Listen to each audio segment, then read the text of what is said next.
जसले जे भने पनि खाना र टिकटक बनाउन चाहिँ छोड्नु हुँदैन है साथी हो। त मन पर्नेले लाइक कमेन्ट गरिहाल्नुहुन्छ, मन नपर्नेले पिलित्त ओठली पारेर गरेर आँखा यत्र गोरुका जत्र आँखा फर्काएर पिलित्त पारेर उँभो सारिहाल्छन् मन नपर्नेले होइन। मन पर्नेले लाइक गर्नेले गर्नुहुन्छ, नभए नि पुरा भिडियो हेरिहाल्नुहुन्छ। आफू त जसका भिडियो मेरो फर यू पेजमा आउँछन् पुरा हेर्छु, अमलाले लाइक गर्छु, कमेन्ट गर्न त्यति आउँदैन।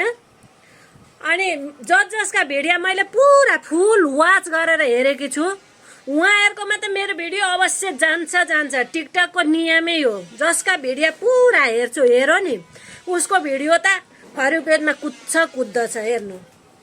अनि रिस गर्नेलाई रिस गरिरहन् न, रिस गर्नै दिनुपर्छ हैन। मन पर्नेले लाइक गर्नुपर्छ, पुरा हेर्नुपर्छ। जिन्दगी मरि जाने चोला जे होला पो रहेछ गाँठे।